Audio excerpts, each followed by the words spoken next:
कक्षा दसम के सभी भैया बहनों को नमस्कार। प्यारे बच्चों, मैं थैलेश शाहू आप सभी का सामाजिक विज्ञान के इस कालखंड से स्वागत करता हूँ, अभिनंदन करता हूँ। बच्चों, आज कोरोना काल और विषम परिस्थिति जिसमें आप देख पा रहे हैं कि विद्यालय फिलहाल बंद है और ऐसे समय में हमें ऑनलाइन क्लास का ही सहारा लेना पड़ रहा है। तो इसके लिए आपको सभी विषय के वीडियो भी और ऑनलाइन कक्षाओं से हम जोड़ने का प्रयास करेंगे। तो बच्चों, दसम कक्षा जो कि बोर्ड की कक्षा है, इस बोर्ड कक्षा में हम बोर्ड की कैसे तैयारी करें, उसके लिए क्या क्या हमको ध्यान रखना चाहिए, इन पूरे विषय की जानकारी हम इस वीडियो के माध्यम से और ऑनलाइन क्लास के माध्यम से पहुंचाने का प्रयास करेंगे। तो मैं बच्चों आपको सामाजिक विज्ञान के इस कालखंड से जोड़ने का प्रयास करूंगा। तो आइए हम कुछ बेसिक चीज़ों की चर्चा करें। संसाधन एवं विकास। बच्चों, आखिर संसाधन क्या है और विकास कैसे संभव हो सकेगा, इसको जानने से पहले बच्चों मैं कुछ बेसिक चीज़ बताना चाहूँगा जो आप कौन सी कक्षा में, षष्ठ, सप्तम, अष्टम या नवम दसम की कक्षाओं में पढ़ते आ रहे हैं। ठीक है, तो आइए हम इसको जानने का प्रयास करें कि साम्राज्यवाद क्या है, दूसरा उपनिवेशवाद क्या है, तीसरा औद्योगिक क्रांति क्या है। दसम के सामाजिक विज्ञान में बच्चों ये शब्द बार बार आएंगे। तो पहले मैं इन बेसिक चीज़ों को आपको क्लियर करना चाहूँगा। जैसे साम्राज्यवाद, तो आखिर है क्या साम्राज्यवाद? साम्राज्यवाद का मतलब होता है जब कोई शक्तिशाली राष्ट्र किसी दुर्बल या कमजोर राष्ट्र पर नियंत्रण स्थापित कर उसका आर्थिक, राजनीतिक, सामाजिक शोषण करता है, तो वह शक्तिशाली राष्ट्र साम्राज्यवाद कहलाता है। ठीक है, पुनः एक बार मैं रिपीट कर रहा हूं। जब कोई शक्तिशाली राष्ट्र किसी दुर्बल या किसी कमजोर राष्ट्र पर नियंत्रण स्थापित कर उसका आर्थिक, राजनीतिक और सामाजिक शोषण करता है, तो वह शक्तिशाली राष्ट्र साम्राज्यवाद कहलाता है। ये साम्राज्यवाद की परिभाषा। फिर हम दूसरे पॉइंट पर चर्चा करें, उपनिवेशवाद। बच्चों, ये उपनिवेशवाद क्या है? आप नवम में भी जो दीदी आचार्य जी पढ़ाते थे उन्होंने आपको बताया होगा कि आखिर ये उपनिवेशवाद क्या है। तो आइए उपनिवेशवाद को समझने का प्रयास करें। ठीक साम्राज्यवाद के विपरीत उपनिवेशवाद, जब कोई शक्तिशाली राष्ट्र किसी दुर्बल या कमजोर राष्ट्र पर नियंत्रण स्थापित कर उसका आर्थिक, राजनीतिक या सामाजिक शोषण करता है, तो वह दुर्बल राष्ट्र उपनिवेशवाद कहलाता है। ताकतवर देश क्या कहलाया? साम्राज्यवाद। कमजोर राष्ट्र क्या कहलाया? उपनिवेशवाद। इसका एक उदाहरण आपको बता रहा हूं। जैसे स्वतंत्रता के पूर्व भारत ब्रिटेन का उपनिवेश था, तो ब्रिटेन क्या था? वो साम्राज्यवादी देश था और भारत क्या था? उसका गुलाम था। हम कमजोर थे उसके सामने, तो हमारा देश क्या कहलाएगा? उपनिवेशवाद कहलाएगा। तो शक्तिशाली राष्ट्र जब किसी कमजोर, दुर्बल राष्ट्र पर नियंत्रण स्थापित कर लेता है, तो शक्तिशाली राष्ट्र साम्राज्यवाद कहलाता है और कमजोर राष्ट्र उपनिवेशवाद कहलाता है। ठीक है बच्चों, अब यहां से मैं नीचे आपको ले चलूं।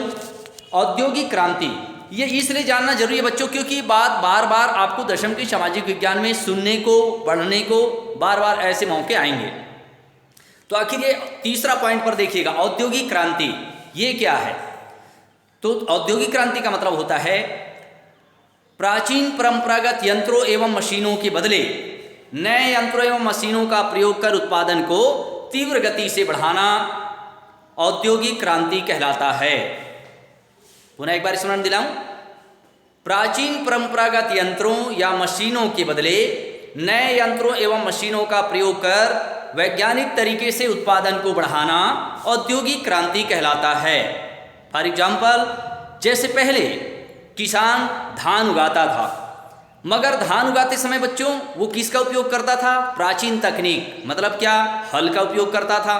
फिर वो गोबर का खाद डालता था या कूड़े, करकट, कचरे, ऐसे चीज़ों, अपशिष्ट पदार्थों को वो खाद बना करके खेतों में डालता था और इससे उत्पादन होता भी था, मगर उत्पादन की गति क्या थी? कम थी। मगर आज की परिप्रेक्ष्य में हम क्या देख रहे हैं? आज देखते हैं नए नए यंत्रों और मशीनों का प्रयोग करने लगे हैं जैसे ट्रैक्टर, थ्रेसर, हार्वेस्टर इत्यादि चीज़ों का उपयोग करके उत्पादन को अब तीव्रता से हमने बढ़ाना शुरू कर दिया है। माने तरीका क्या हो गया, वैज्ञानिक, और उत्पादन क्या हो रही है, तीव्रता से बढ़ रही है। जिसमें किसान 1 हेक्टेयर खेत में वो 50 बोरा धान नहीं उगा पाता था, आज उतने ही खेत में आज का किसान 200 बोरा धान उगाता है या गेहूं उगाता है। बोले क्यों संभव हुआ? तो संभव हुआ वैज्ञानिक तरीके के कारण, आधुनिक यंत्रों एवं मशीनों के कारण, वैज्ञानिक तरीकों को अपनाने के कारण उत्पादन तीव्रता से बढ़ा है और इसे ही औद्योगिक क्रांति का नाम दिया गया है। यही औद्योगिक क्रांति है। तो प्यारे बच्चों, पहला पॉइंट मैंने बताया साम्राज्यवाद, दूसरा पॉइंट बताया उपनिवेशवाद, तीसरा बताया औद्योगिक क्रांति। ठीक है, तो ये तीनों दशम के सामाजिक विज्ञान में बार बार इसका स्मरण होगा, इसलिए बच्चों इसको आप याद रखिएगा ताकि आपको भी पढ़ने समझने में सुविधा होगी। इसलिए मैंने इन पाठ को प्रारंभ करने से पहले प्रारंभिक जानकारियां आप तक पहुंचाने का प्रयास किया है। फिर साम्राज्यवाद, उपनिवेशवाद और औद्योगिक क्रांति के बाद हम पहले ही पाठ यहाँ पर हम देखेंगे, पहले ही पाठ की जो शुरुआत करेंगे उसमें प्रिय बच्चों हम यहाँ से आगे बढ़ने का प्रयास करें तो देखेंगे इस पाठ का पहला ही बिंदु है संसाधन एवं विकास। तो हम इसमें जानने का प्रयास करेंगे कि आखिर संसाधन क्या है। बच्चों, प्रकृति ने हमें बहुत सारी चीजें दी है। उसने हमें जल दिया है, भूमि प्रदान की है, हवा है, जितने भी चीज हम देखते हैं, पेड़ पौधे, ये किसने बनाया है? ये प्रकृति प्रदत्त है। क्या इसको इंसान ने बनाया? क्या नहीं, परंतु वो अपने आप में संसाधन नहीं है।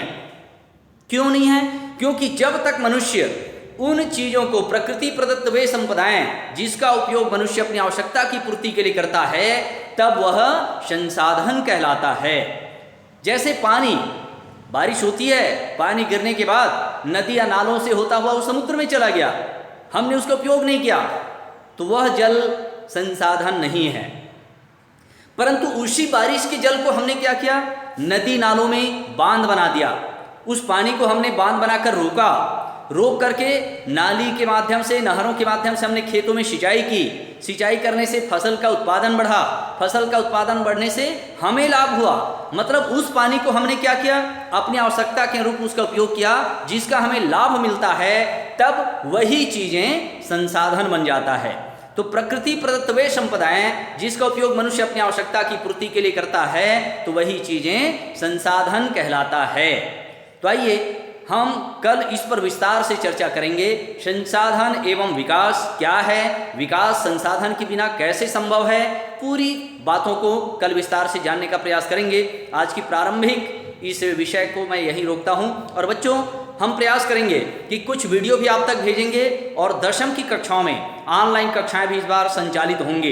कुछ जानकारी वीडियो के माध्यम से और कुछ जानकारी ऑनलाइन क्लास से सीधा जुड़ेंगे और उसमें आप अपनी डाउट भी क्लियर कर सकते हैं। ठीक है बच्चों, आज के लिए इतना ही। आप सभी का धन्यवाद। ज़्यादा से ज़्यादा वीडियो देखिए और 10th में अच्छे नंबरों से पास होने के लिए सभी विषय के कोई भी डाउट को क्लियर करने के लिए अपने सब्जेक्ट जो टीचर हैं उनसे आप संपर्क करें। ठीक है, आज के लिए इतना ही। आप सभी का धन्यवाद।